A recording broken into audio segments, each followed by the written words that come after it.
Pesantren Al-Wafa.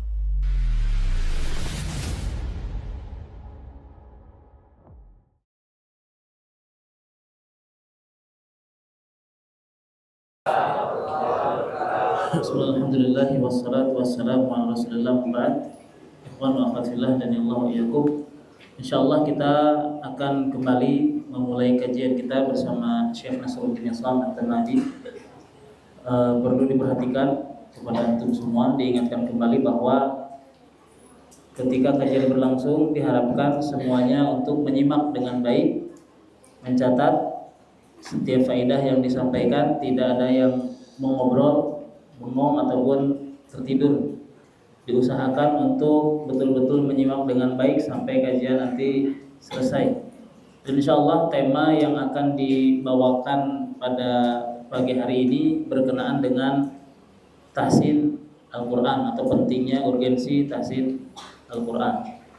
Nah, kita akan menyimak langsung dari beliau pemaparannya. Falyatafadhal mashkur. Assalamualaikum warahmatullahi wabarakatuh.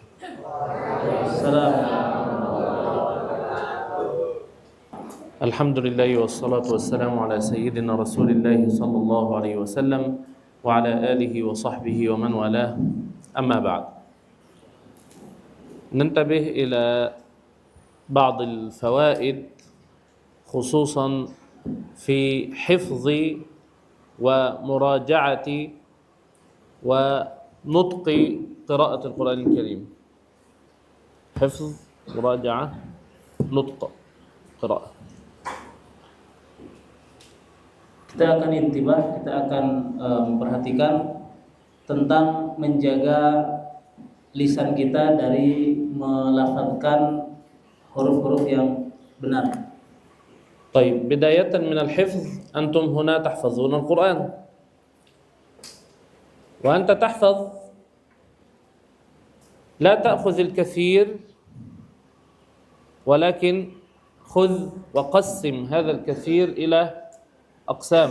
يعني مثلا أنت تأخذ صفحة مع المعلم، لا تذهب وتقرأ الصفحة من أولها إلى آخرها مرات، ولكن اقرأ آية واحفظها، ثم التالية واحفظها، ثم اجمع الآيتين معا، ثم الثالثة، ثم اجمع الثلاثة معا، وهكذا بالتدريج. وليس يعني بعض الطلاب يأخذ الصفحة كاملا ويكرر الصفحة كاملا من أولها إلى آخره، لا يفعل هذا، ولكن آية يحفظها، ثم التالية، ثم يجمع الآيتين معا، ثم الثالثة، ثم يجمع الثلاثة معا، قسما قسما يعني. Di sini Syekh menerangkan, memberikan sebuah metode dalam menghafal Al-Quran.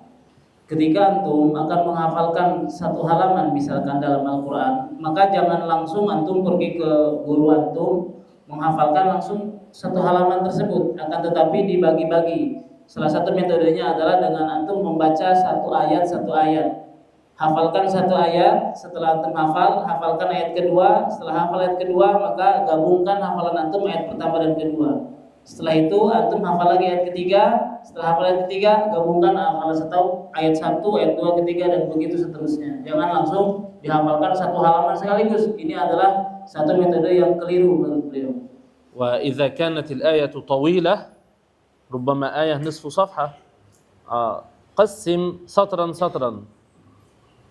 Dan jika misalkan antum mendapatkan satu ayat itu panjang, misalkan ayatnya setengah halaman, ada ya satu ayat yang setengah halaman, maka antum mungkin bisa membaginya menjadi satu baris. وقبل أن تبدأ في الحفظ أكثر من الاستماع إلى الآيات من زميل أو صديق، لأن طبعا ليس معكم هنا الهواتف.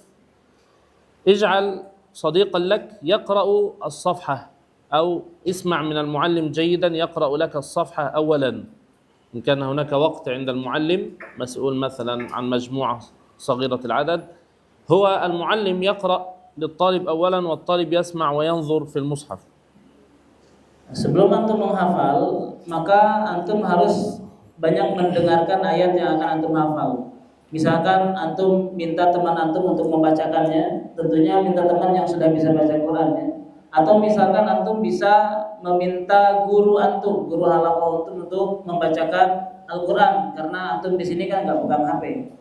ثم اقرأ هذا المقدار الصفحة أو النصف صفحة اقرأه أنت مرات ليتعود سمعك ولسانك أولا مرات قبل أن تبدأ في الحفظ. Kemudian setelah antum mendengarkan dari orang lain, antum mulai membaca ayat-ayat yang akan antum hafal berulang-ulang beberapa kali sampai kemudian terkumpullah antum antara pendengaran antum dan kemudian bacaan tilawah antum. ولو استطعت طبعا أن تعرف تفسير هذه الآيات، يعني معكم مصاحف فيها بعض المعاني للآيات، هذا يكون مفيدا، تقرأ آيات أنت تفهمها فيسهل عليك حفظها، يعني إن قرأت المعنى أولا يسهل عليك الحفظ. لا تقل يعني سأضيع مثلا 5 دقائق أو 10 دقائق في قراءة تفسير الآيات حول الصفحة، هذا ليس إضاعة للوقت، هذا سيكون تيسيرا وتسريعا للحفظ. Dan langkah selanjutnya adalah antum memahami ayat yang antum baca dengan cara melihat terjemahan dari ayat tersebut. Karena sekarang banyak beberapa mushaf yang disertai dengan terjemahan, ya.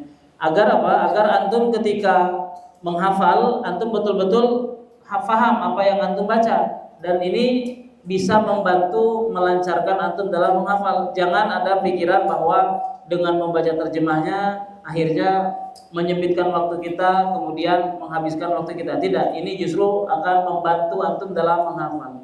مع استخدام مصحف كتابته كبيرة تستطيع أن ترى الكلمات بشكل جيد وليس المصحف الصغير. Dan antum pakai mushaf yang besar yang bisa antum baca dengan jelas. Jangan menggunakan mushaf yang sangat kecil yang antum perlu usaha untuk melihatnya dengan baik. نعم. بالنسبة للمراجعة يعني هذا في جانب الحفظ مع كثرة التكرير، طبعا أنت لازم تكرر حتى تحفظ، لكن بالنسبة للمراجعة نقول بعض التنبيهات الأخرى إن شاء الله. Nah, ini tadi adalah beberapa metode dalam menghafal. Tentu antum harus banyak terus mengulang hafalan antum sampai betul-betul antum menguasainya. Adapun dari segi murojaah kita akan membicarakannya setelah ini. في نهاية اليوم يعني مثلا أنت ينامون في أي ساعة؟ 9 10 في العاشرة. مسموح بالنوم قبل 10 9 مثلا من أراد أو 8. النوم في العاشرة صح؟ في العاشرة لا يجوز أن ينام قبل 10. لا يجوز.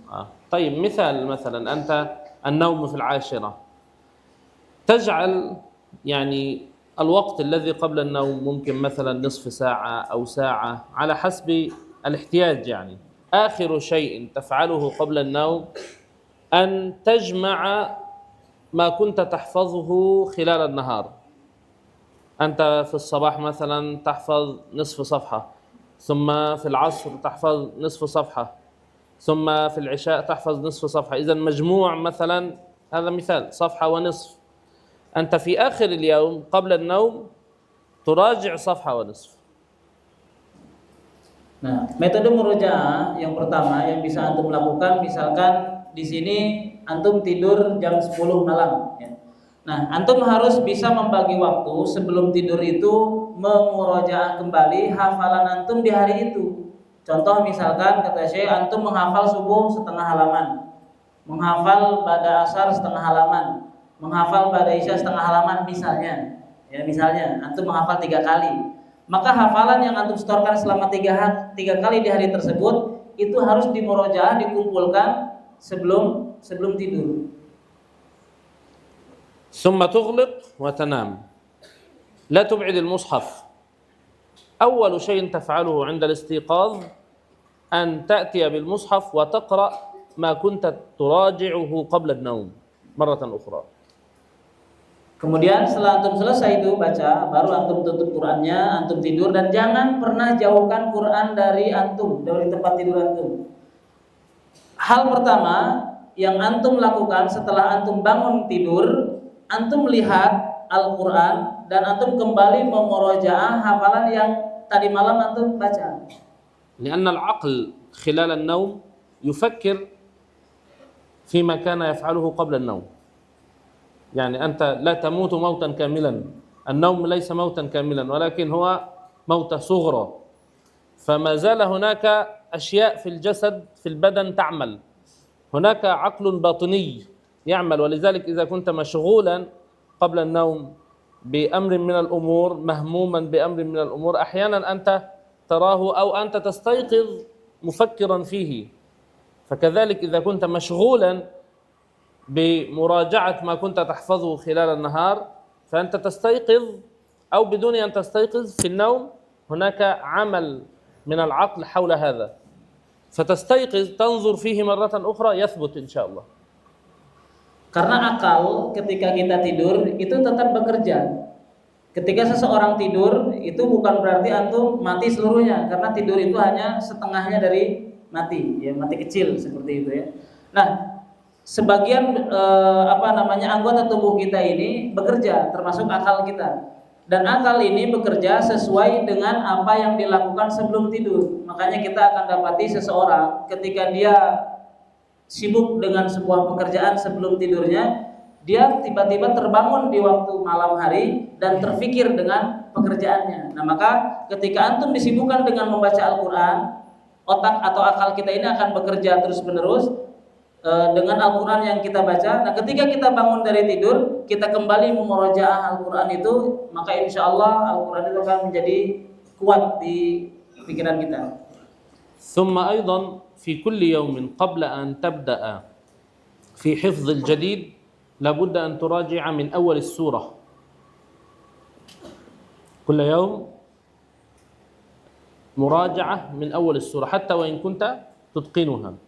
يعني مثال أنت تحفظ في سورة الملك ثم أنت في الصفحة الثانية، لابد في كل يوم قبل أن تبدأ في سورة الملك عند الآيات الجديدة لابد أن تراجع من أولا ثم تأخذ الآيات الجديدة. في اليوم التالي أنت زدت مثلا شيئا نصف صفحة مثلا فأصبحت تحفظ صفحة ونصف تراجع أيضا من الأول. يعني مهما كانت السورة طويلة أو كبيرة، حتى لو كنت في سورة البقرة وتحفظ في الجزء الثاني قبل أن تبدأ في حفظ الجديد ارجع من أول البقرة في كل يوم.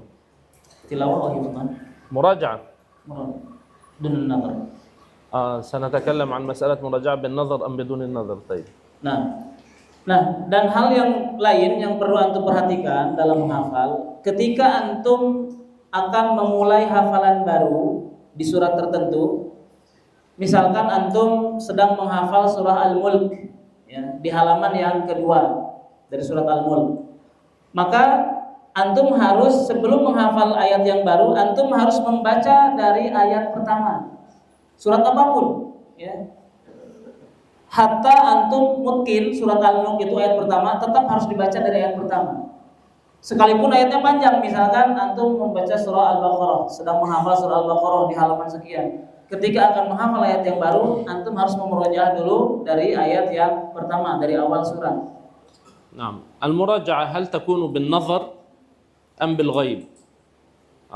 لا يجوز دائما مراجعة بالنظر. ممكن الإنسان يقرأ وعقله غير مركز، هذا لا يفيد. نعم، نحتاج للنظر حتى نتعود كتابة الكلمات في المصحف، حتى نتعود رسم القرآن، حتى نتذكر أيضا، لأن العقل يتذكر الآية عن اليمين عن اليسار فوق تحت. لكن عود نفسك مثلا مراجعة بالنظر، مراجعة بالغيب، يعني متعدد، لا تكن المراجعة على نظام واحد. ممكن اليوم بالنظر أو نصفها بالنظر ونصفها بالغيب هكذا. Untuk murojaah ini, apakah melihat dari mushaf langsung ataukah tanpa melihat mushaf? Maka ini tidak terus-terusan dengan melihat. Contohnya misalkan kata Syekh, kalau antum murojaah bin nazar itu dengan cara melihat mushaf, maka jangan dibiasakan terus-terusan melihat mushaf, tapi harus dibagi-bagi. Mungkin hari ini melihat mushaf, besok tanpa melihat mushaf, atau misalkan antum murojaah satu juz, sebagiannya dengan melihat, sebagiannya dengan tidak melihat. Memang kita perlu juga untuk melihat Quran secara langsung. Kenapa? Karena agar kita tahu di mana posisi ini, posisi itu, dan bagaimana tulisan dan sebagainya, agar lebih menguatkan hafalan kita. Tapi jangan kemudian kita membiasakan terus-menerus murojaah dengan melihat kepada mushaf. Hendaknya dibagi-bagi. ممكن نصنع وردين، ورد ختمة مستقلة بالنظر وختمة مستقلة بالغيب. Mungkin kita bisa memurojaah misalkan satu halaman dengan melihat, satu halaman lagi dengan tidak melihat kepada mushaf. الغيب يعني إما أن تخفي أنت تقرأ وتخفي وتنظر، تقرأ وتخفي وتنظر، يعني آية آية أو سطرا سطرا. Murojaah bil ghaib itu ya dengan tidak melihat itu mungkin antum Qur'annya tetap ada di tangan antum. Ya, terus antum menutupnya dengan tangan antum. Ya, ketika lupa bisa dilihat, ketika ingat bisa ditutup. Seperti itu. Ya. أو بالتسميع للآخر مع صديقك مثلا، أنت بالغيب وهو يفتح وينظر ويصحح لك. Atau dengan ghaib ini dengan cara antum menyetorkan hafalan antum kepada teman antum. Teman antum memperhatikan Qur'annya, mushafnya, dan antum memurojaah hafalan antum kepada teman antum. لكن لا يعطيك الجواب بسرعة، يعني يجعلك تفكر أولا، لا لا لا خطأ، تفكر، لا لا خطأ، تفكر، يعني لا تأخذ التصويبات أو التصحيحات مباشرة. Nah, catatan penting juga ya bagi temannya yang menyimak, ketika sedang murojaah dengan yang lain, ketika dia lupa atau ketika dia salah, jangan langsung memberitahu, ya, memperingatkan salah, oke, tapi jangan langsung memberitahu ayatnya. Biarkan teman antum ini berpikir dulu, setelah dia misalkan memang tetap tidak bisa, baru kasih tahu. ولا تتكلموا مع بعض. أحيانا تذهب إلى صديقك للمراجعة يضيع الوقت، نتكلم نتحاور، فإذا كان الأمر كذلك فكن وحدك أفضل. Nah, murojaah bersama teman ini juga perlu diperhatikan. Kadang beberapa santri murojaah sama teman, judulnya murojaah tapi ujung-ujungnya ngobrol ke sana, ngobrol ke sini. Akhirnya membuat waktunya habis sia-sia. Kalau seperti ini mendingan antum murojaah sendiri. ولازم نحن قلنا الآن ورد بالنظر وورد بالغيب. الأهم ورد بالصلاة، ورد بالغيب في الصلاة، هذا أهم ورد، مراجعة في الصلاة. Nah, kita tadi ada metode murojaah dua ya, dengan bil ghaib, dengan bin nazar. Tapi sebaik-baik murojaah adalah dalam salat. هذا واجب، افعلوه دائما. Nah, ini wajib ya, murojaah dalam salat ini wajib, maka lakukanlah setiap hari. أنتم تصلون قبلية، بعدية، صلاة الليل، وتر، ضحى، نوافل كثيرة. Antum bisa melakukan murojaah ini di salat qabliyah, ba'diyah, salat duha, qiyamul lail, dan salat-salat sunnah yang banyak. قبل أن يأتي وقت الصلاة، يعني الآن بعد أن ننتهي مثلا موجود صلاة ضحى، قبل أن تصلي الضحى افتح المصحف واقرأ صفحة واحدة، ليس صفحتين يمين ويسار، يكفي صفحة، وإن كان صعبا نصف صفحة. Contoh misalkan antum salat duha, masih ada waktu untuk mau salat duha. Nah, sebelum salat itu antum coba buka Quran, baca satu halaman, jangan dua halaman, jangan satu halaman saja. Terus kemudian antum hafalkan halaman itu untuk nanti dipakai di salat duha. Tapi misalkan kalau antum kesulitan di satu halaman, bisa dibagi menjadi dua, setengah halaman. واقسم الصفحة، أنت خلاص قلت يقسمون إلى نصف ونصف. في الصلاة اقسم الصفحة إلى نصفين، أو النصف صفحة إلى ربعين، ربع في الركعة الأولى، ربع في الركعة الثانية، أو نصف في الركعة الأولى، نصف في الركعة الثانية. Ya, jadi dalam rakaat salat ini dibagi-bagi dari satu halaman ini, ya. Bisa setengah-setengah atau seperempat-seperempatnya. ثم لا بأس أن تخطئ في الصلاة.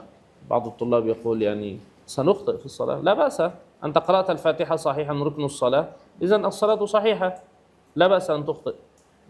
Ketika antum membaca surat-surat pendek atau surat-surat murojaah dalam sholat, kemudian antum salah, jangan khawatir, tidak mengapa antum salah dalam rangka murojaah, karena ketika antum baca Al-Quran Al-Fatihah dalam sholat dan antum bacanya benar, itu sudah sah sholat antum karena Al-Fatihah merupakan rukun sholat. ثم بعد أن تسلم وتنتهي الصلاة افتح المصحف مرة أخرى وانظر كيف كانت القراءة. أخطأت هنا قلت عليم حكيم لكنها حكيم عليم هكذا. Dan ketika antum selesai sholat, antum periksa kembali mushaf antum, di mana tadi salah-salahnya. Misalkan harusnya alimun hakim, ternyata hakimun alim dan lain sebagainya. إذن قرأت كم مرة أو راجعت كم مرة؟ 3 مرة استعدادا قبل الصلاة، مرة في الصلاة، مرة تصحيح بعد الصلاة. Nah, dalam tadi kondisi seperti tadi, antum sudah memurojaah berapa kali berarti? Tiga kali.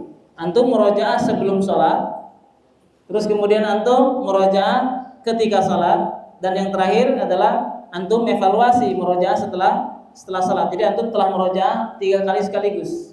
وهذا جمع بين الغيب والنظر لأنك نظرت قبل الصلاة وبعد الصلاة وقرأت بالحفظ بالغيب في الصلاة. Dan metode seperti ini antum berarti sudah mengumpulkan 2 metode sekaligus, yaitu murojaah bin nazar dengan melihat dan murojaah bil ghaib. Murojaah bin nazar yaitu antum sebelum salat antum buka dulu, betul ya? Dan ketika salat antum berarti sedang murojaah bil ghaib tanpa melihat mushaf. Dan setelah salat antum kembali murojaah dengan melihat mushaf.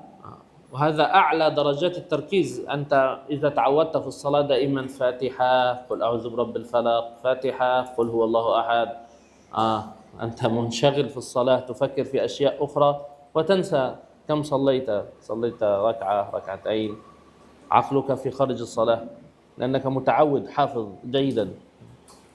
Nah, ketika antum murojaah dalam salat, tentu ini menjadi membantu kehusyuan kita dalam salat, ya, karena otak kita fokus dengan hafalan. Beda ketika antum salatnya hanya baca qul huwallah, ya, qul a'udzu falaq atau surat pendek yang lainnya. Akhirnya antum hanya sekedar baca yang mudah-mudah dan akal kita tidak fokus, lupa rakaat salat, lupa bacaan dan lain sebagainya dalam salat. Beda ketika kita sambil murojaah, maka otak kita akan fokus. لكن إذا تقرأ آيات من صور متعددة مختلفة فأنت تركز جدا لأنك أول مرة تقرأها أو لست متعودا، فيكون الخشوع أعلى والتركيز في المراجعة أعلى.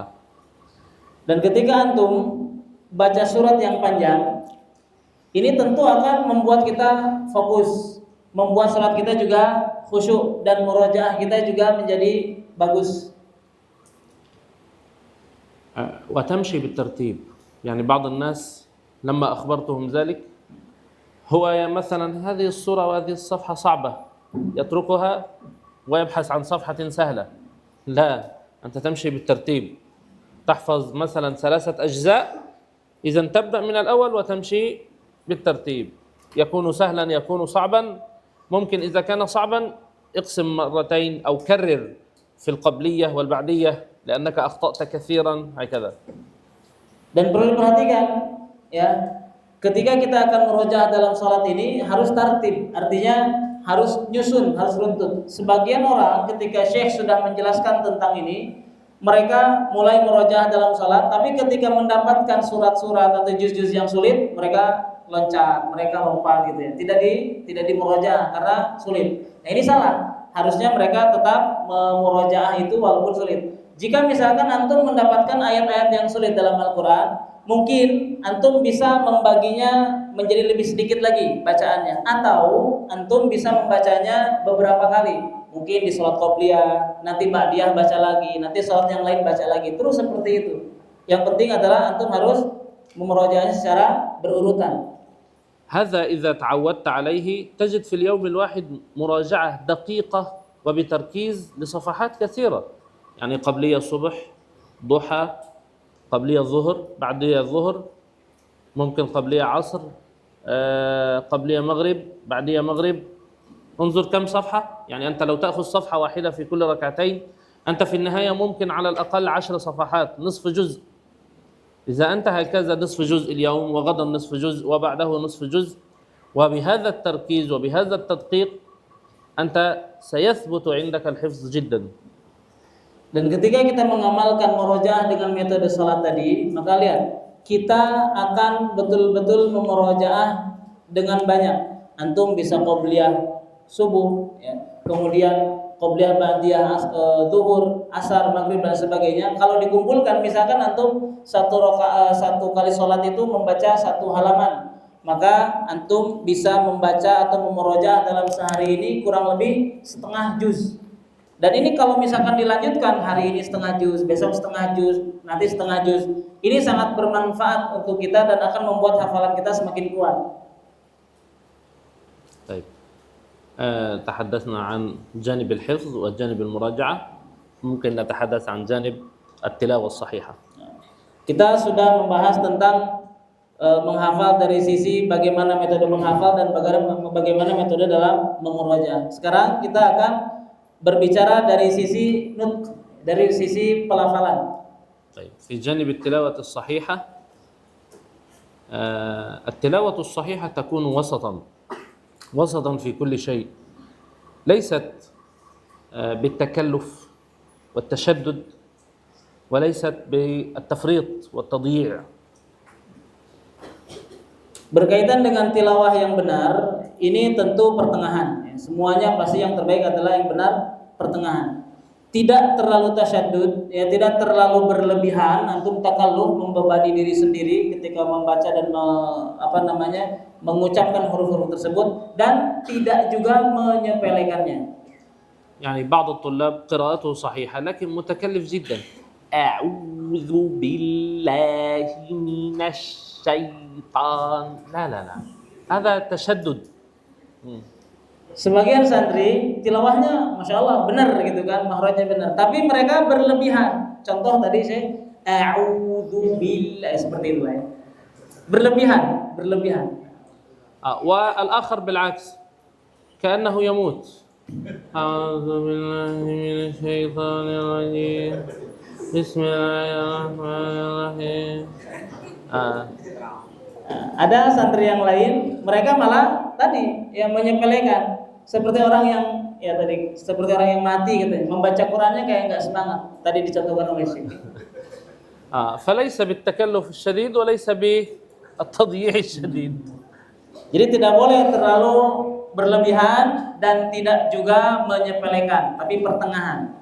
وأيضا في السرعة، بعضهم سريع جدا يفسد الحروف ويفسد الأحكام ويكون من الآثمين. آمين. Dan kita dapati sebagian orang ya dalam tempo bacaan ini juga diperhatikan. Jangan terlalu cepat, karena kalau membaca Quran dengan tempo yang terlalu cepat, ini bisa merusak makna dan bisa merusak makhrajul huruf.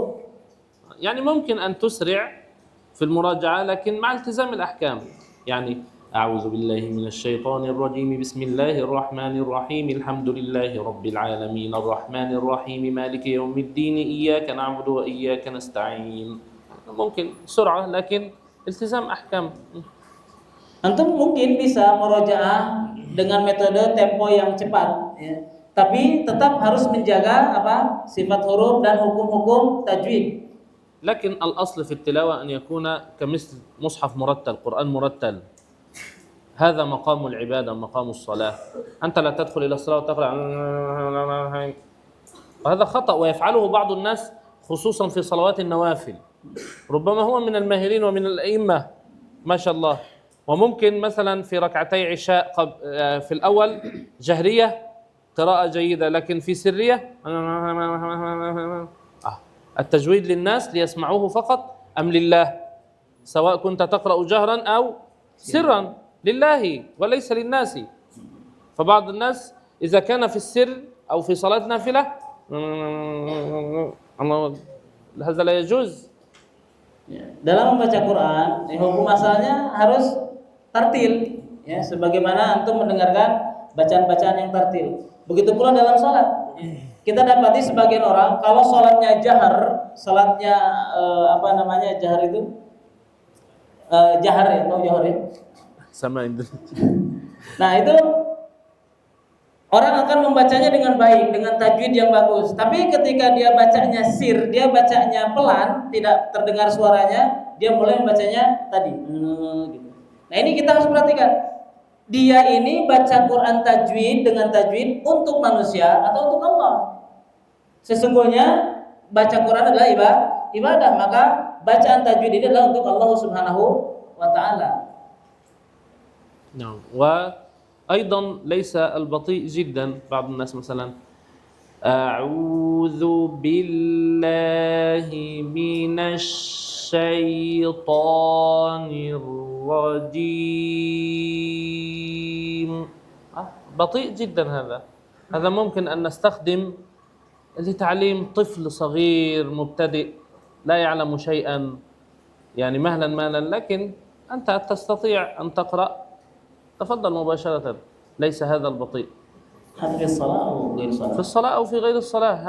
هذا فقط مقام الاحتياج والضرورة التعليمية للضعفاء، ليس الضرورة التعليمية للجميع ولكن للضعفاء والمبتدئين فقط.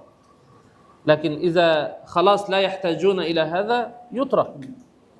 هذا كمثل من يعلم شخصا قيادة الموتور، في البداية لا يجعله يمشي مباشرة، مهلا، فإذا تعلم لابد أن يمشي مباشرة، وإلا ما فائدة التعليم إذا يستمر ويقول قد علموني أن أمشي هكذا.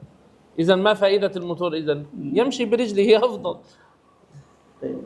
Termasuk kesalahan dalam membaca Al-Quran adalah seseorang membacanya terlalu lambat, temponya terlalu lambat. A'udzu billah, seperti itu. Baik ketika sholat ataupun di luar sholat. Karena sesungguhnya bacaan yang seperti ini hanya untuk metode pengajaran saja. Ya, di sana metode pengajaran untuk anak-anak. Ya, mungkin di sini juga untuk santri sebagian ya, yang belum bisa baca Al-Quran. Ya, untuk orang-orang yang memang lemah dalam membaca Al-Quran, ini hanya untuk pengajaran saja. Tapi jika misalkan yang diajarinnya sudah pinter, sudah nggak perlu lagi metode seperti itu, ya ditinggalkan. Mulai kita membacanya secara tartil. Ini dicontohkan seperti orang belajar motor. Ya, mungkin belajar motor pertama kali gimana? Pelan-pelan. Setelah bisa, setelah mahir, dia akan jalannya lebih cepat. Apa faedahnya kalau misalkan belajar motor pelan, setelah bisa masih pelan gitu ya? Apa faedahnya? Mendingan jalan kata saya daripada pakai motor kalau seperti itu. Nah, sama juga dengan membaca Al-Quran. Tidak selalu harus pelan-pelan, tapi tadi pertengahan tadi. إذن حتى مع الأطفال ننظر في حاله، هل هذا الطفل أصبح يستطيع مباشرة؟ خلاص نترك البطيء. لا يستطيع نعلم شيئا فشيئا ونسرع شيئا فشيئا. Ya, hatta anak kecil, kita lihat anak kecil ini, kalau misalkan tadi metode anak kecil ya, yang tadi bacaan pelan tadi, kita lihat anak kecil, kalau anak kecil ini ternyata sudah pintar baca Quran, ya kita tinggalkan, tidak perlu lagi mengajarkan walaupun dia anak kecil dengan metode tilawah yang pelan seperti tadi.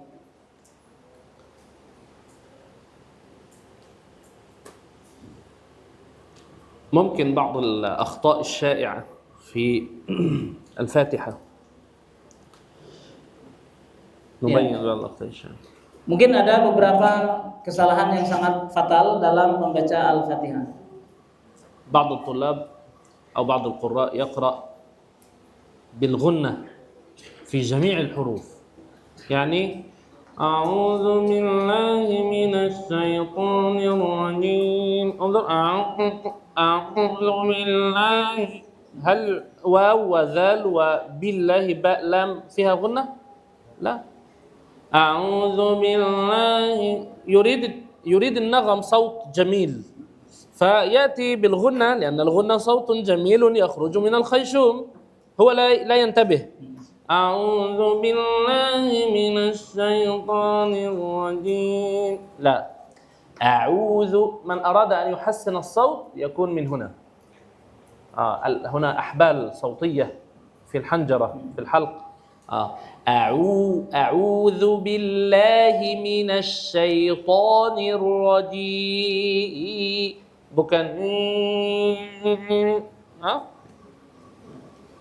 Sebagian orang bahkan muallim Quran, ya, imam, ketika membaca Al-Fatihah terlalu banyak mengeluarkan gunnah dalam setiap hurufnya. Gunnah itu suara yang keluar dari hidung, nyirung. Contohnya tadi, semuanya dari hidung. Ya, kenapa? Karena mungkin dia ingin mengeluarkan suara yang sangat bagus, dan memang gunnah itu suara yang sangat indah keluar dari hidung. Tapi dia tidak berhati-hati sampai kemudian semua huruf di Al-Fatihah ini digunnahkannya sama dia. Apakah hamzah, ain dan lain sebagainya itu ada gunnahnya?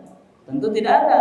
Ya, maka harus diperhatikan. Kalau kita ingin memperbagus suara kita, dari sinilah, dari tenggorokan keluarnya, bukan dari hidung. طيب. والحرف الأخير أحيانا عند بعض الناس يضيع بسبب الضعف الشديد. يعني أعوذ بالله من الشيطان الرجيم.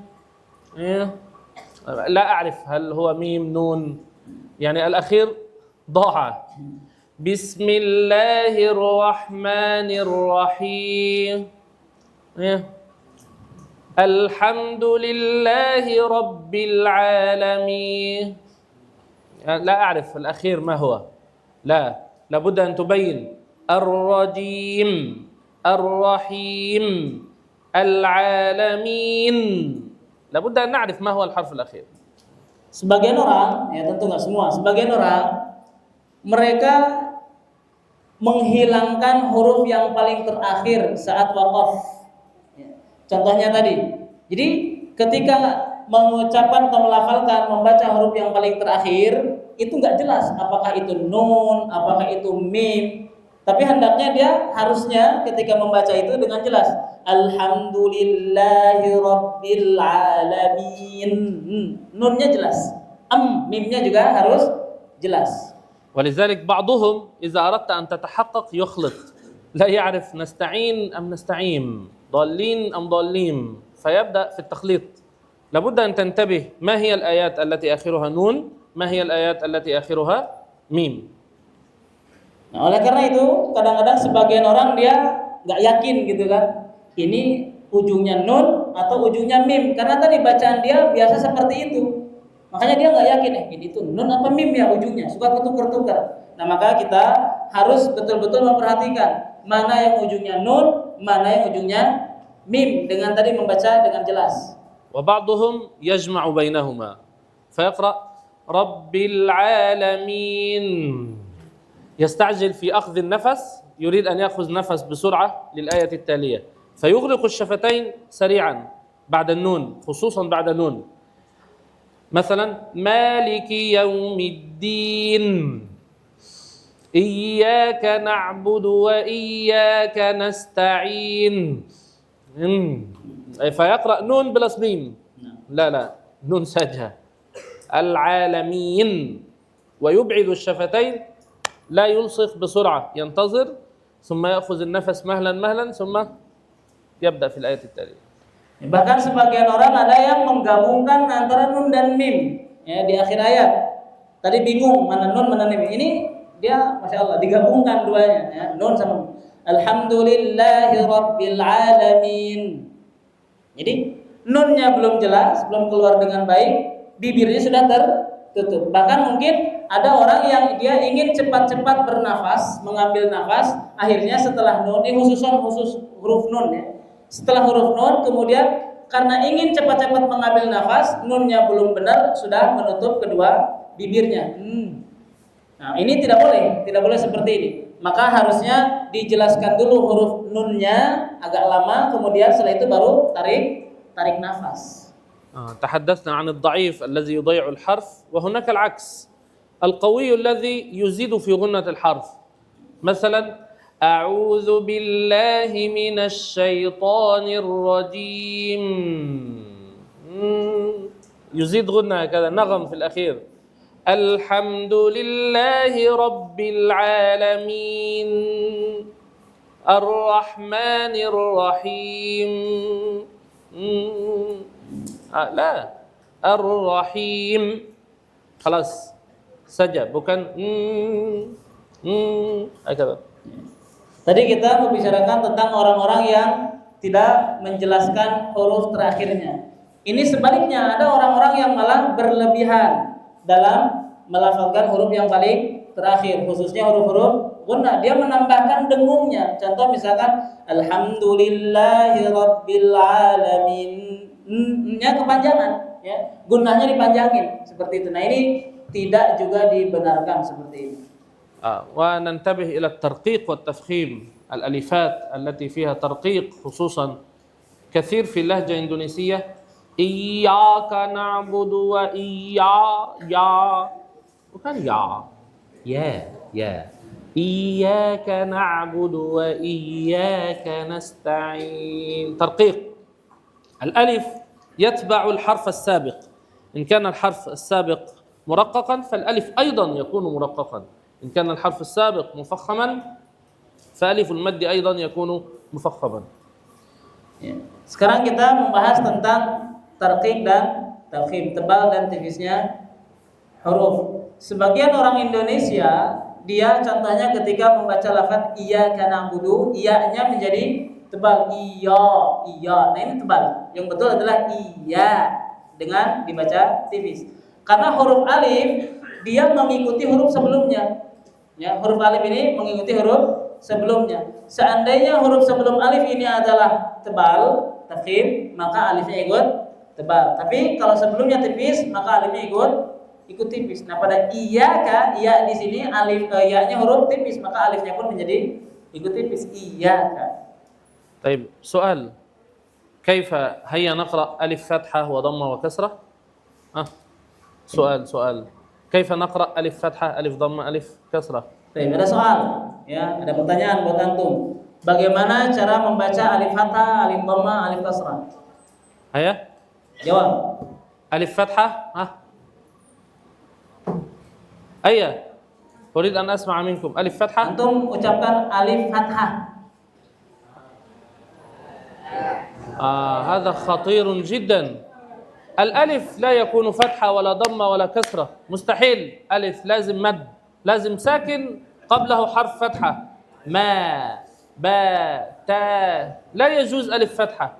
وهذا مشكلة في تعليم الأطفال في البداية. نعلمه ألف باء تاء، ألف فتحة باء فتحة تاء فتحة، ألف كسرة باء كسرة تاء كسرة، ألف ضمة باء ضمة. لا يوجد ألف فتحة ولا ألف ضمة، هذه همزة فتحة. فإذا أردنا أن نعلم الأطفال في البداية نكتب همزة ولا نكتب ألفا.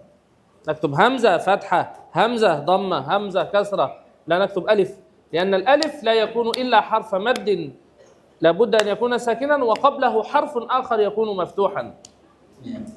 Jadi antum kena jebakan, ya. Alif itu tidak berharokat. Alif itu pasti dalam kondisi mad, sukun, mengikuti huruf sebelumnya. Adapun yang berharokat yang kita kenal a, i, u itu bukan alif, itu hamzah. Dan ini adalah kesalahan yang perlu diperhatikan ketika mengajarkan murid-murid, ya, barangkali kepada para guru. Ketika mengajarkan murid-murid, huruf a itu jangan dituliskan alif, tapi tulis saja hamzah seperti itu. تمام؟ فهمتم؟ ولذلك الحروف همزة باء تاء أو ألف وحده ثم همزة ثم باء ثم تاء، ونعلمه أن ألف لا يأخذ حركات. يعني ممكن أن نبدأ بألف كما تعودنا، لكن نعلمه أن ألف هذا لا يأخذ حركات، والحركات تبدأ من همزة باء تاء. Oleh karena itu ketika mengeja Al-Quran, ajarkan bukan alif ba ta tha, tapi hamzah ba ta tha dan seterusnya. Adapun alif, misalkan kita sudah biasa menulis alif seperti kita tulis gitu, seperti kita kenal, maka kita terangkan bahwa alif ini tidak menerima harokat. Yang menerima harokat adalah mulai dari hamzah, ba, ta dan seterusnya. طيب والحركات مثال باء، كيف نعطي الباء حركات؟ Dan untuk harokat, contohnya huruf ba. Bagaimana membaca ba yang berharokat? Kam adadul harakat? Ada berapa jumlah harokat? 3. Alhamdulillah. Fathah, kasrah, dhammah. خطير. حركات سكون مستحيل. حركات سكون. كيف؟ حي وميت في آن واحد لا يمكن. متعارض. Ya. Sukun, bahaya ini antum yang bilang sukun, antum udah benar jawab 3 tambahin lagi 1. Ini bahaya. Sukun itu bukan bagaimana harokat, terus kemudian sukun ini bagai ibarat hidup kemudian mati. الحرف إما أن يكون متحركا وإما أن يكون ساكنا. يعني لا يجتمع الحركة والسكون. إما أن يكون متحركا وإما أن يكون ساكنا على نوعين أو على قسمين. Huruf itu cuman ada 2, dibagi 2 kondisinya. Baik dia berharokat ataupun dia dalam keadaan sukun. Tidak mungkin huruf satu kondisi ya berharokat, yang sukun tidak mungkin. Pasti kalau nggak sukun dia berharokat. إذا كان متحركا فالحركات 3: فتحة، كسرة، ضمة. Kalau huruf ini berharokat, ya dia ada 3 hal.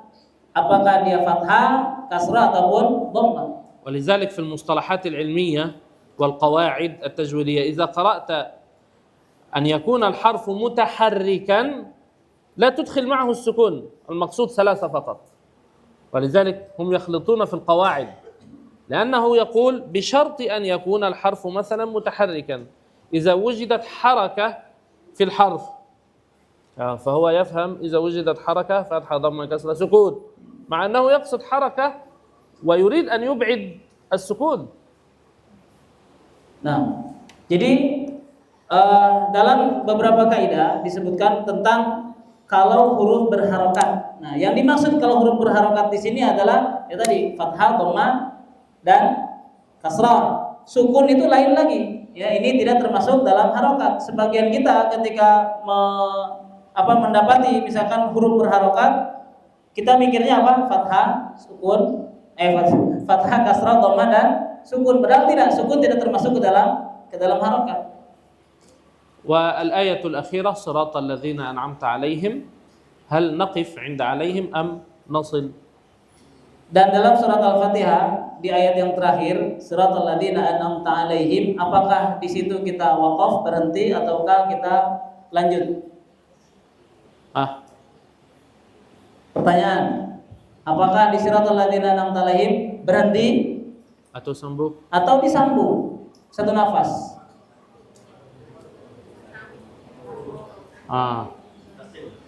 Sambung boleh, betul. Berhenti boleh, betul. Waqaf jaiz?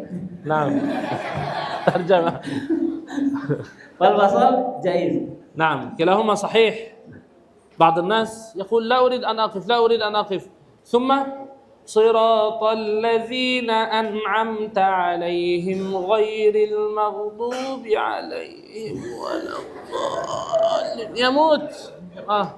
هذا واجب أن يقف، ليس جائز أن يقف. من يفعل هذا واجب أن يقف صراط الذين أنعمت عليهم. Jadi disambung boleh, berhenti pun boleh. Ya. Sebagian orang menyangka harus nyambung dan memaksakan diri sampai akhirnya dia kehabisan nafas. Nah, orang yang tadi kehabisan nafas, dia bukan boleh lagi, tapi wajib dia berhenti karena itu bikin madarat buat dia. أو يقرأ ويقصر في المد ولا الضالين لا يستطيع 6 فيقرأ 4 خصم ديسكاون. لا إذن هذا يقف ويستريح أم بالنفس ثم يكمل. Atau seseorang memaksakan diri yang menyambung ayat yang terakhir ini sampai kemudian akhirnya dia mengurangi mad yang paling terakhir 4 harokat, didiskon kata Syekh. Ini nggak boleh. Kalau seperti ini memang tidak kuat, jangan memaksakan diri, maka berhentilah. المد الأخير لازم 6 حركات. Mad yang terakhir adalah itu harus lazim 6 harokat. نعم. هل عندكم سؤال أو شيء؟ Antum punya pertanyaan?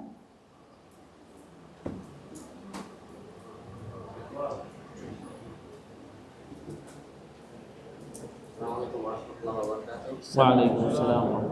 يا فضيلة الشيخ يسألكم الطالبان أي السؤال الأول ما حكم قراءة البسملة بالجهر في الصلاة؟ والسؤال الثاني لماذا سورة التوبة ما بدأت بالبسملة؟ شكرا بارك الله فيكم. Barakallah. Baik. Terjemah? Ya, ada pertanyaan dari teman kita. Yang pertama, ada dua ya. Yang pertama, apa hukum membaca bismillah dengan jahar dalam salat? Pertanyaan yang kedua, kenapa surat At-Taubah tidak dimulai dengan bismillah? طيب.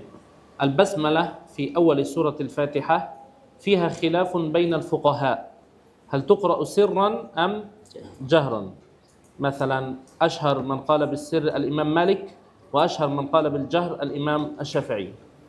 Untuk menjaharkan lafaz bismillah pada surat Al-Fatihah ketika salat, ini tentu ada perselisihan di antara para ulama. Yang masyhur yang mensirkan bacaan bismillah ini adalah Imam Malik, dan yang masyhur pendapat yang menjaharkan bacaan bismillah adalah Imam Asy-Syafi'i.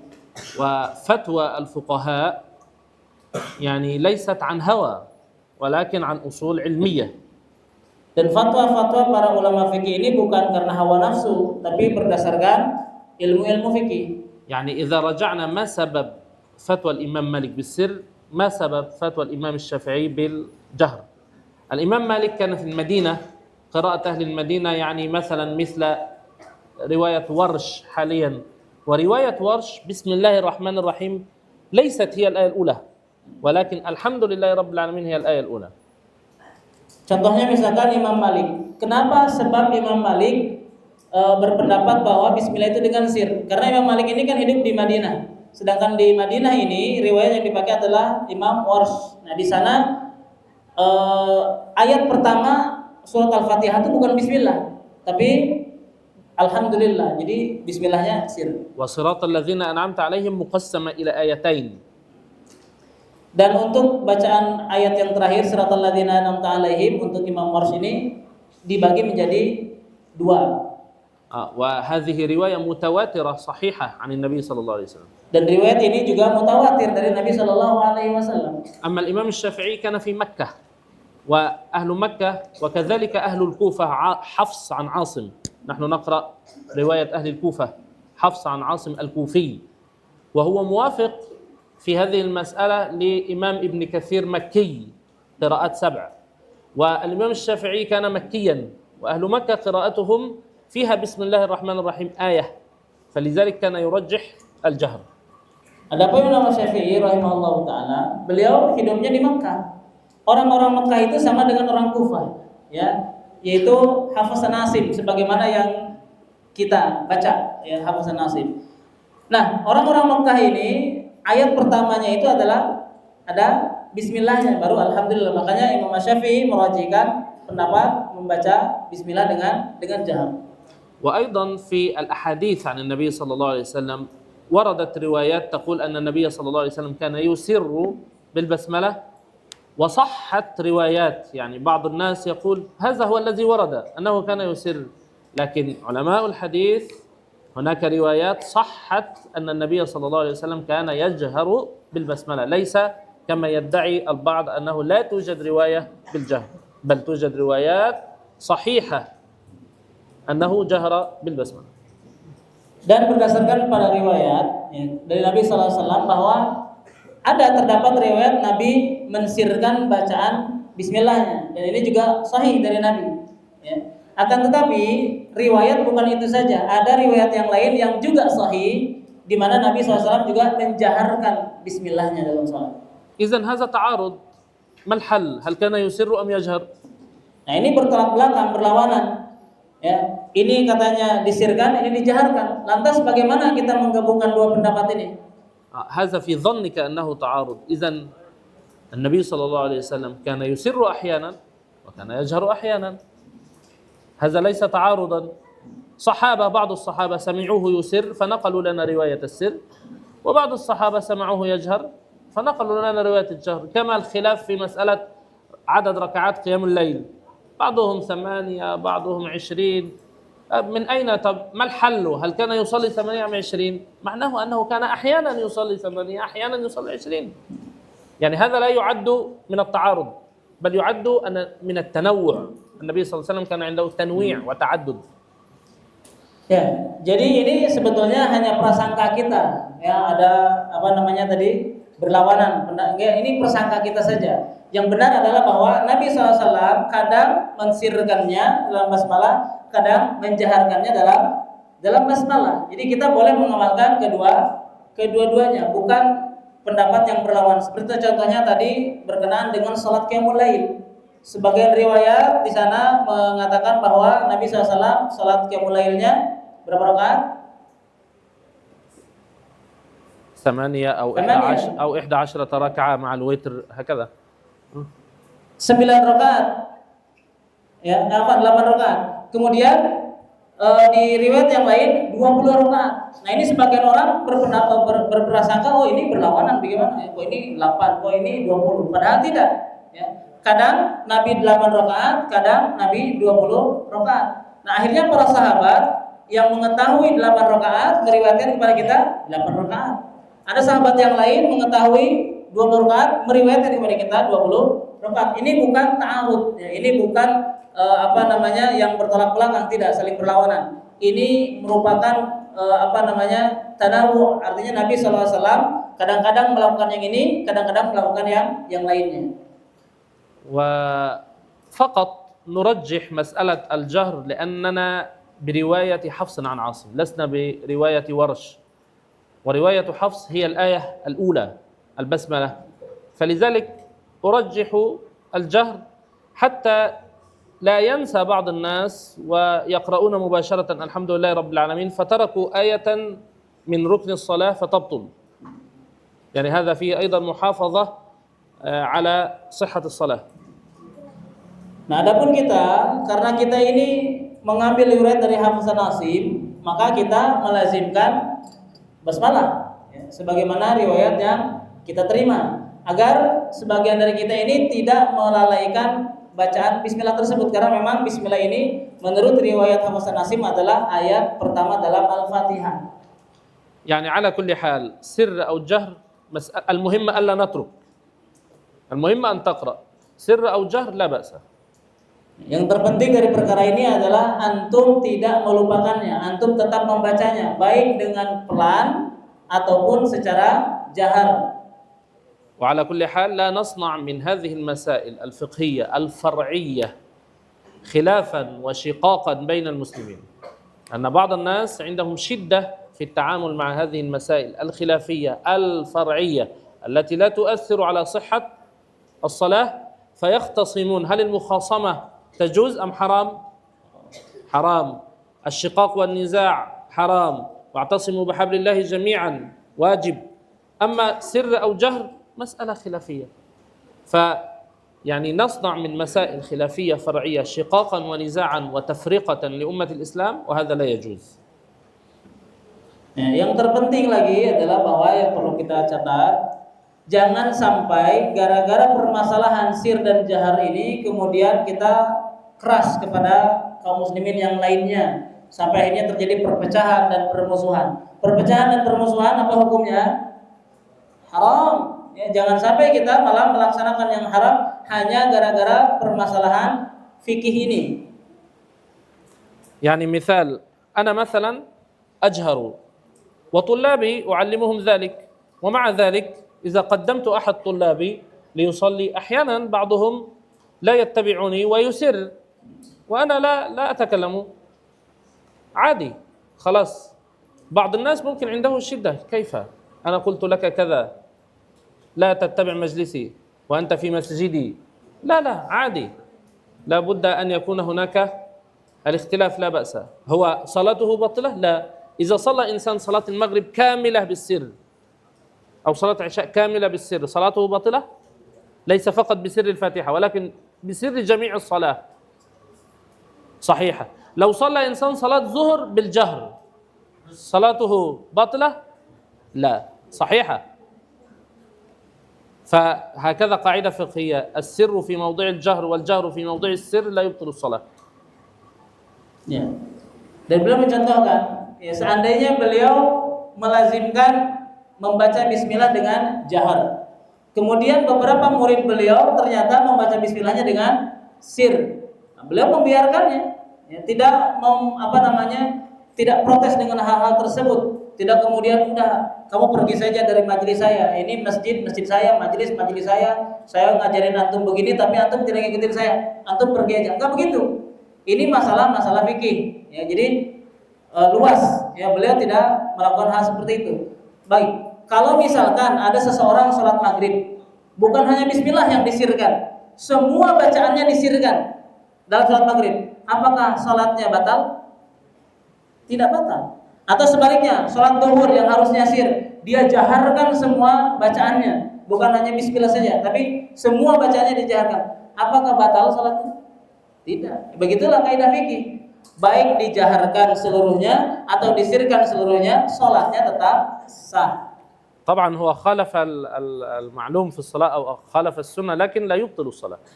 يعني لا نقول صلوا الظهر جهرا أو صلوا العشاء سرا، لا نقول هذا، لكن نقول إن حدث فالصلاة صحيحة، لكن إن تعمد أن يخالف سنة النبي صلى الله عليه وسلم هذه مسألة أخرى. يعني tentu yang dimaksud Syekh ini bukan menyuruh kita, mengajarkan kita untuk mensirkan bacaan salat yang jahar, atau sebaliknya menjaharkan bacaan salat yang sir. Misalkan antum tiba-tiba habis ini praktek salat zuhurnya berisik ramai semua bacaan. Bukan begitu maksud Syekh, ya. Kalau terjadi seperti itu maksudnya, itu adalah sah salatnya. Adapun masalah yang lain, misalkan ini khilafus sunnah, tentu ini adalah menyelisihi sunnah Nabi sallallahu alaihi wasallam. طيب، مسألة سورة التوبة ليس في أولها بسم الله الرحمن الرحيم، لماذا؟ يعني أولا هذا أمر الله. لماذا تصلي المغرب 3 وتصلي العشاء 4؟ هذا أمر الله والمسلم يسلم. Baik, untuk soal yang kedua tentang masalah bismillah di lafaz, kenapa tidak ada bismillah di surat At-Taubah?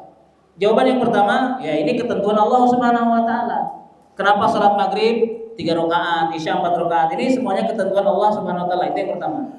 لكن أيضا هناك مسألة أن المشركين نقضوا العهد، كانت هناك خيانة وغدر بالمسلمين. Dan hal yang lain, ya, bahwa kaum musyrikin mereka melanggar perjanjian dengan kaum muslimin. Ya, mereka melakukan khianat terhadap perjanjian bersama kaum muslimin. فكانت سورة التوبة كإعلان حرب. تنظر حينما تعلن إحدى الدول الحرب في كل الخطابات في مرحلة السلم بدون حرب، مثلا التحية أولا والسلام أولا، أو أنت مثلا مع صديقك السلام عليكم، هكذا تحية أولا. أما إذا كانت هناك الخصومة والعداوة أنت تنظر إليه ولا تسلم ولا تفعل، حتى هو ممكن يقول لك ماذا؟ هناك شيء؟ أنت غاضب من شيء؟ هذه عدم السلام، عدم البسملة تدل على مرحلة الحرب والعداوة. وبسم الله الرحمن الرحيم فيها رحمة، والله تبارك وتعالى كأنه يقول لهم خلاص إنها الحرب ولا رحمة لكم. Jadi surat At-Taubah ini merupakan surat peringatan dari Allah Subhanahu wa taala, ajakan untuk memerangi orang-orang musyrikin tadi yang telah melanggar perjanjian. Ya, seperti contohnya ketika seseorang akan menulis sebuah surat, ya, kalau misalkan dalam kondisi perdamaian, pasti diawali dengan salam, ya, dan lain sebagainya, seperti itu. Tapi kalau misalkan kondisinya dalam permusuhan, tidak mungkin kita akan memberikan salam. Contohnya antum, ketika antum dengan teman bertemu, pasti salam. Tapi kalau sedang bermusuhan, jangankan salam, antum akan memalingkan muka antum. Nah, seakan-akan di surah Taubah ini, karena Bismillahirrahmanirrahim ini adalah ada mengandung kata rahmah, ya, kasih sayang Allah Subhanahu wa taala. Nah, seakan-akan di surah Taubah ini Allah mengatakan ajakan perang untuk kaum musyrikin, tidak ada lagi kasih sayang untuk kalian, seperti itu. أولها براءة من الله ورسوله إلى الذين عاهدتم من المشركين. الله بريء ورسوله بريء من هذا العهد مع المشركين. خلاص. Surat ini diawali dengan kata bara'atun, artinya berlepas diri. Allah Subhanahu wa taala dan Rasulnya berlepas diri dari perbuatan orang-orang musyrik dan berlepas diri dari perjanjian yang sudah terikat antara kaum muslimin dengan kaum musyrikin. وجاء في هذه السورة آية السيف آية القتال وقاتلوا المشركين كافة كما يقاتلونكم كافة. Dan kemudian di surat yang terakhir, ya di surat At-Taubah ini, di sana ada surat yang menerangkan tentang saif, tentang peperangan, ya. Itu surat. لأن في البداية كانت الدعوة أن لا تقاتلوا ولكن الدعوة فقط. في البداية لم يكن مأذونا بالقتال، لكن في هذه السورة أنزلت آية الإذن بالقتال وقاتلوا المشركين كافة كما يقاتلونكم كافة. Di awal-awal surat itu memang ada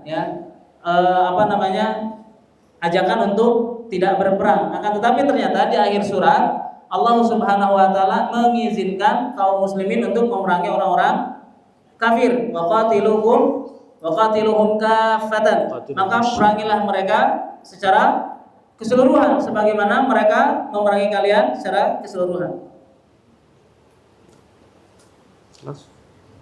واضح؟ Wadah, Nabi jelas kenapa tidak ada bismillah? سؤال؟ Soal? Jaiz soal sih? جائز أم واجب؟ مكروه لأن الساعة 6:15 أو نصف وربما حرام. يقول الشيخ أستأذن أن أسأل يعني هل قراءة القرآن جهرا أفضل من قراءة القرآن سرا؟ Baik. Ada pertanyaan dari teman kita, apakah membaca Quran dengan jahar itu lebih afdal ataukah membaca Quran dengan pelan itu lebih afdal? هذا يختلف باختلاف الأحوال. يعني الأفضل ولا تجهر بصلاتك ولا تخافت بها وابتغي بين ذلك سبيلا. يعني أنت في قيام الليل لا يكون السر ولا يكون الجهر أعوذ بالله من توقظ النائمين. الأفضل أن يكون وسطا بين سر وجهر.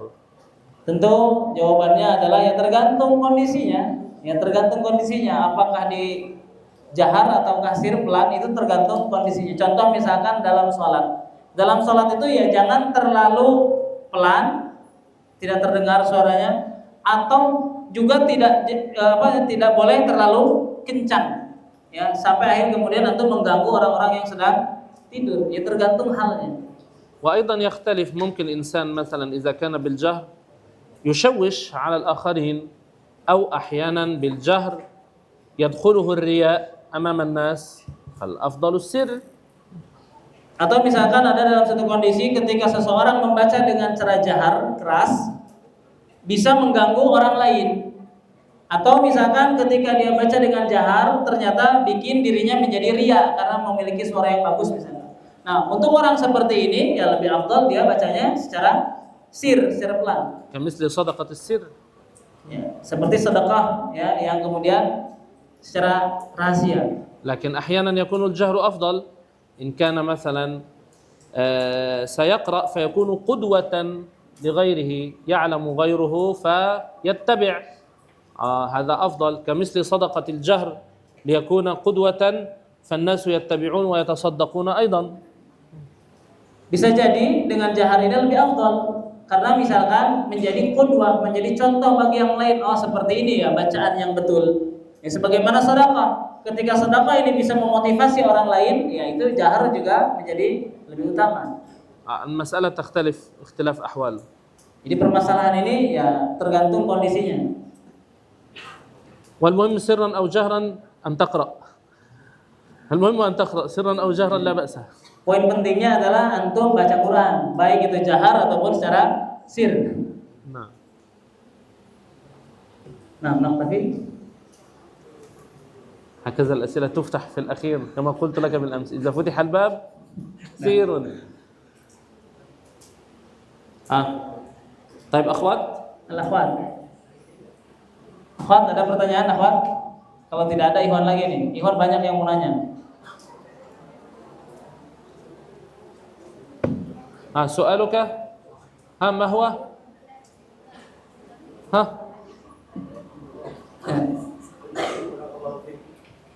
soal awal أول Awal kan soal? إذا ثاني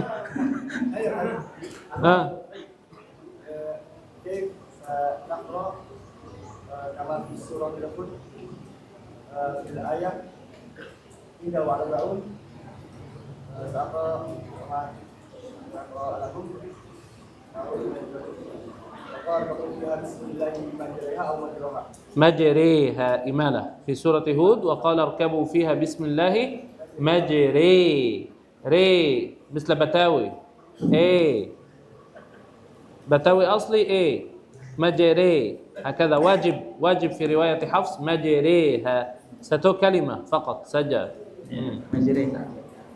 kalau seandainya كم عدد القراءات أو بفرقات لا القراءات كثيرة لكن يعني مشهور مصطلح قراءة يعني هناك فرق بين ختمة قرآنية من أول إلى آخر هذا عدده كثير لكن مصطلح قراءة 10 صحيحة متواترة لكن أنت لا يمكن أن تقرأ بقراءة لأن مثلا قراءة عاصم هل يمكنك أن تقرأ بقراءة عاصم؟ لا لأنك لابد أن تحدد من أي رواية شعبة رواية حفص طيب هل يمكنك أن تقرأ برواية حفص؟ لا من أي طريق؟ من طريق شاطبية طريق طيبة طريق هكذا يعني هناك أسانيد متفرعة فلو بحثنا في الأسانيد المتفرعة كثيرة أكثر من 900 تصل إلى 1000 طرق فرعية ربما الاختلاف بين الطريق والطريق في كلمة واحدة في القرآن كاملا لكن كلمة قراءة كمصطلح علمي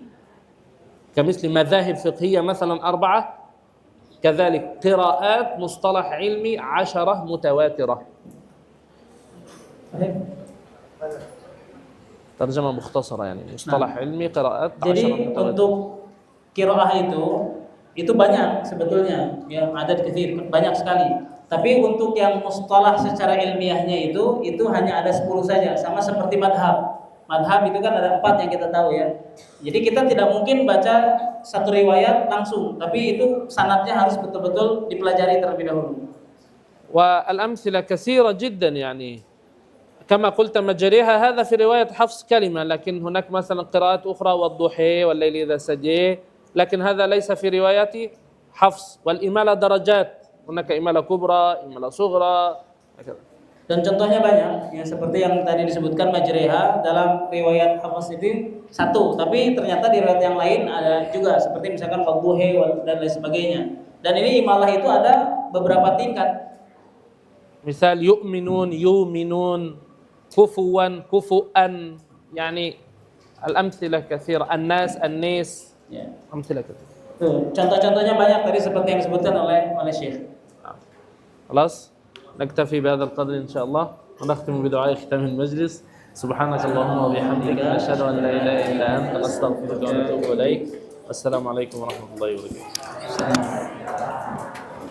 جزاك الله خير تعبتم خلاص تعبتم لا مباشرة Ada dulu ya, biar akhwat dulu yang فيرس